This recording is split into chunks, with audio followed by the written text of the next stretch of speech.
So again, I'm just going to jump right through. Mike Davey, I'm with EEI, and I have with me Jeremiah Goulet and Matt Smith with EEI, and Jeremiah is the architect with Banwell.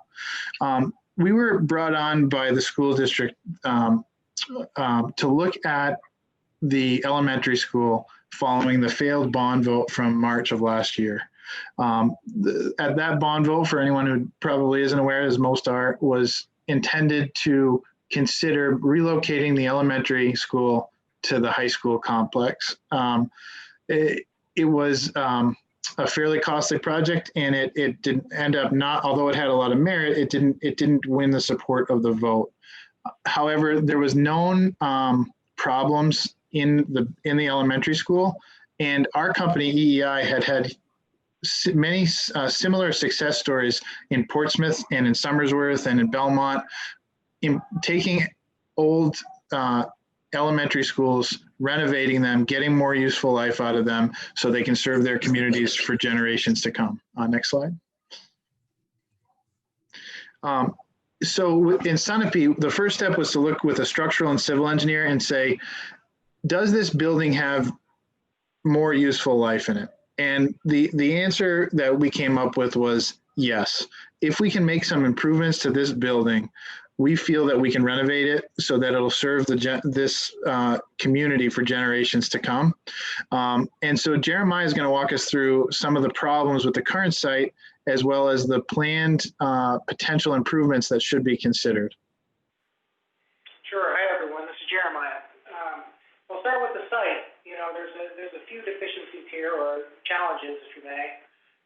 We're looking at the front of the building from the School Street side, and there's some issues. You can see the modular off to your left, and that provokes a little bit of a hazard because students are forced to cross the parking lot to access that modular for art class, as well as crossing the parking lot to get to the playground. So there's a poor kind of traffic flow, not very defined in terms of, you know, how the vehicles circulate through. Next slide. Next slide, please. And looking over on the Route 11 side, there is a steep walkway that's connecting the school to the Sherburne Gym. The Sherburne Gym is currently used for gym and for music class.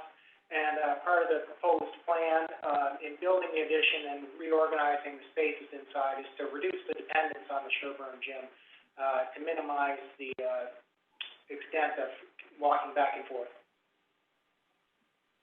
The modulars are past their useful life, and there's some issues in terms of ADA compliance, as you can see, so the desire would be to remove those as part of the plan. One of the things that we looked at was building security.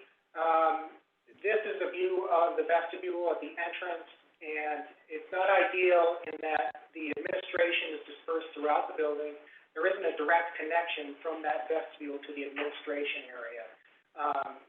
That's important in terms of monitoring who's coming and going. You know, it's nice to have the administration directly next to the exit there.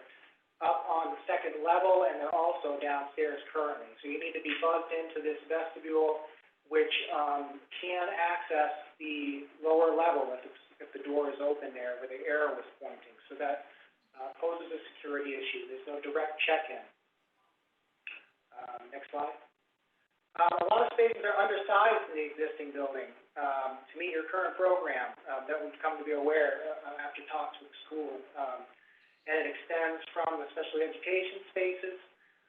The music, which is down at the Sherburne Gym, is a very small room, not adequate for music use. The administration spaces are smaller and dispersed. The nurse's office is very small, and a number of these spaces don't meet the current Department of Education standards in New Hampshire sets. Looking at the circulation, we think that the existing elevator is in good shape. That was built in the 80s, and we can maintain use of that. There are some ADA and non-compliant issues in terms of that center stair, in terms of having an appropriate rated enclosure and compliant guardrails and handrails and things of that nature. ADA issues in looking at the stairs and handrails. Those railings that you're seeing there don't meet graspability requirements. You can see there's coat hooks on them and so forth, so we would be looking to remedy that situation. And the toilet rooms dispersed throughout the building, there aren't enough that meet the accessibility requirements. There's also door hardware issues, round knobs that don't meet graspability, for example.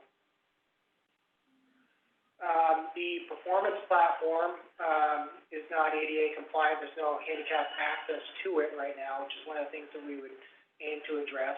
But there's some positive things about the building, in terms of this space, for example, has really nice high ceilings, some nice old woodwork, we want to retain that character. As you can see here, here's an example of the casework. This is typical of what you see in some of the classrooms. It's very outdated, and in some cases falling apart. You can see that the sink there is not ADA compliant. It doesn't have the required meat clearances to access the sink. Issues with the kitchen. The main issue with the kitchen is that it's located below grade. So that poses a very significant challenge in terms of how deliveries are made to this kitchen. It needs to be routed, through the building down the stairs to get to the storage areas. The other issues, we can reuse some of the equipment. There's some health code issues. Need a exhaust hood above the convection oven and makeup air.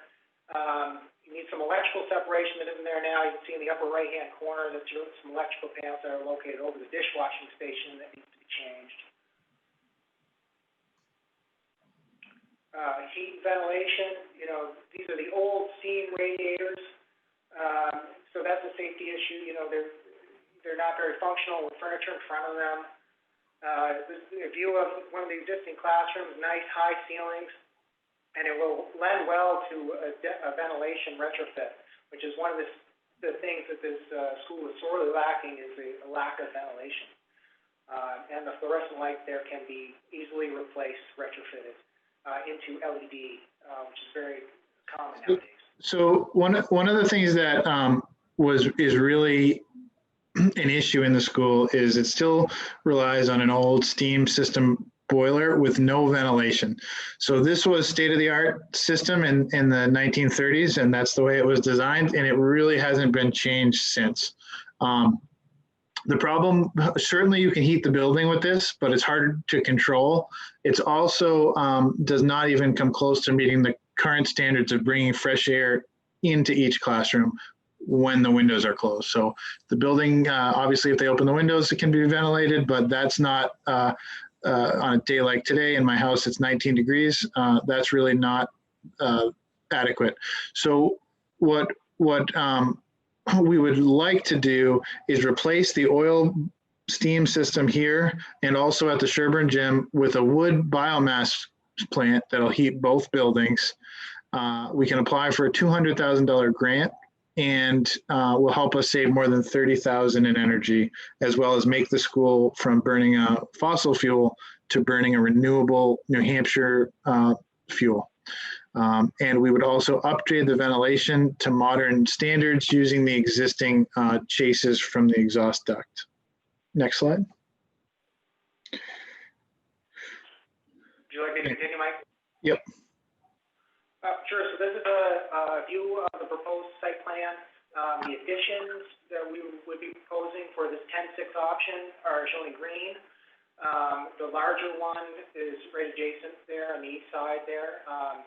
And there's a smaller green square down below near the Sherburne Gym that could be the smaller biomass building that would heat both the Sherburne Gym and the existing school. So in this plan, you can see that the modular classrooms that were there have been removed. So that provides some additional parking capacity with a new parking lot there. So the playground is relocated to your right so that you won't need to cross the parking lot to access it from the school. One of the things that we pointed out earlier was the multi-purpose space. designed into the new layout to lessen the need to walk down to the Sherburne gym and the biomass heating I pointed out. Some highlights on the lower level we'll get into. The media center that's just currently in the upstairs now could be relocated to where the existing cafeteria is in yellow. The preschool and kindergarten spaces are located at this level. We're planning on replacing the mechanical and electrical systems throughout, life safety issues identified and addressed, consistently updating the finishes throughout. On the next slide, I've just kind of blown these up following the discussion just so that you can see it a little bit more clearly in case some questions come up on the sizes of the spaces and their adjacencies. So there's 10,400 square feet of renovation on this level.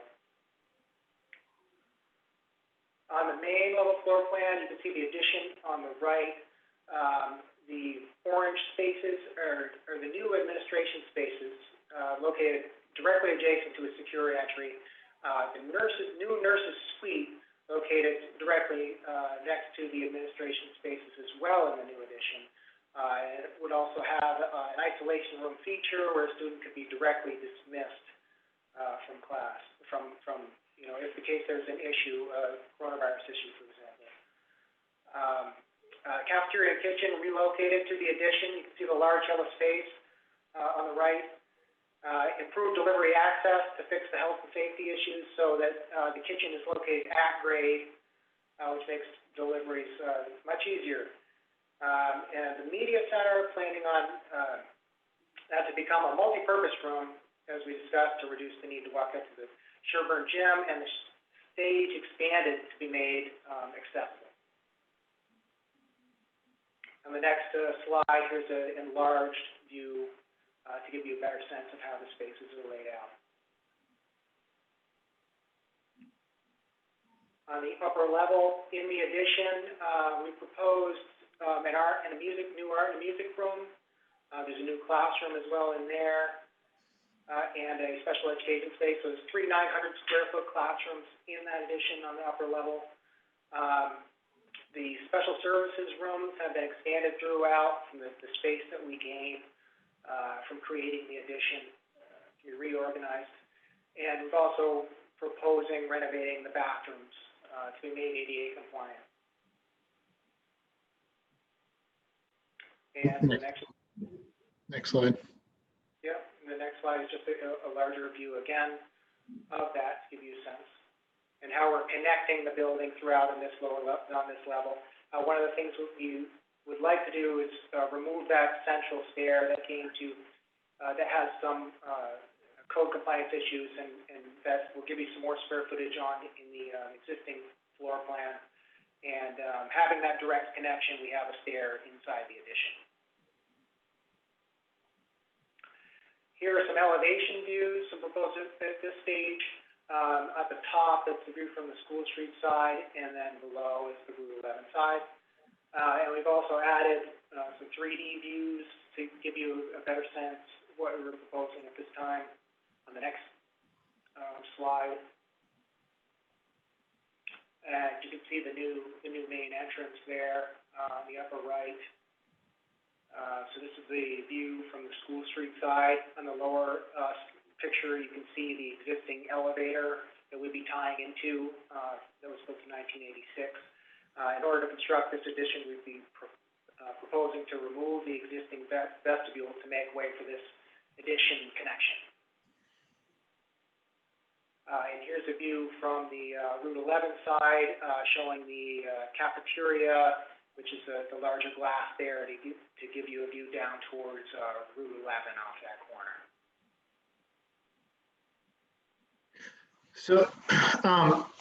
So I just want to talk a little bit about the process. So I think Jeremiah gave a good overview of the renovation that we think would best serve this building for generations to come, and to talk a little bit about the process. So we know that that relocating this building to the elementary and maintaining all the high school services is more than a $20 million prospect. We think you could do a renovation in your existing building footprint and still have to keep modular classrooms and and gym and some classrooms down at the gym building and have 3 separate campuses for the elementary essentially. So that was somewhere in the $7 to $8 million range. What we think is the right size project is not the $20 million relocation, demolition, and addition. We think the voters have indicated they won't support that. We think the $7 million is lacking in long-term needs. So although this, asking the voters for 10 million, it is more, but we think that rather than asking for a third of what we really need, we should focus on the best long-term solution for this building to house all our students in the elementary school in this building. It served the community since 90 years. There's no reason why with this addition it can't go another 50. We would make the building sustainable with a wood chip heating plant, fix the ventilation, fix the security issues, and that project comes in at about 10.6 million. Next slide. So the question is, I think voters are always going to ask this, especially maybe in 2021, why this project? Why now? I think most people in Sunapee have known that this project is that this building has been in need of some updating, some code upgrades, adding ventilation for decades.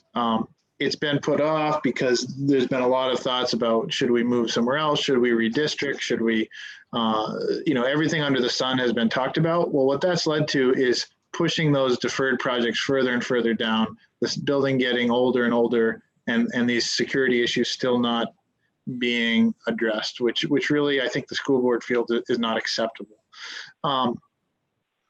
The structure is solid. The building is the small structural cracks and things we can fix.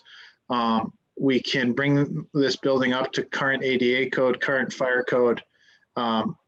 And if we do the project now versus punting it further down the road, bond rates are at all-time lows. So the superintendent has gotten quotes, depending on how long you go, you can get sub 1% to 2.5%. So they're really, really low financing. To give you an idea, when we came out of the last recession in 09, Springfield, Vermont schools went for a bond and they paid 4.5%.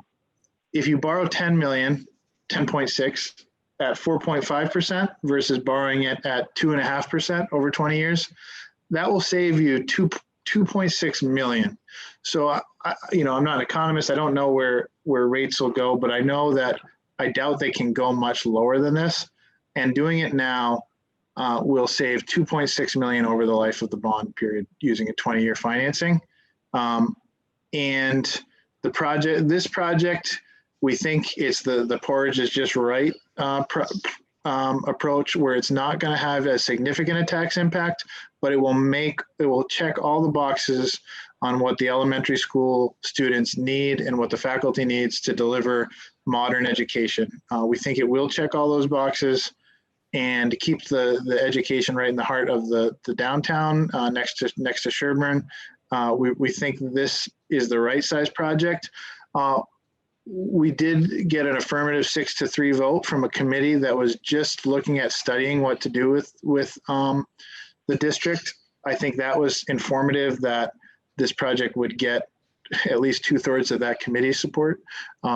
So I think getting that vote on this project means this is the one that should be strongest considered by the voters. Next slide. I think that wraps up EEI's presentation. And the other thing that has been brought up many times is the schedule. So let's just say the voters approve this project in March of 2021, if the school board decides to bring it forward. It would then mean that we would start breaking ground as soon as the permitting process is completed in probably May, April break if everything goes great.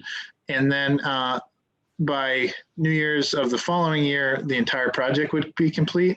The existing building would be renovated over the summer, so students could come back in September to a portion of the building, and the project would be delivered 100% by January of 2022.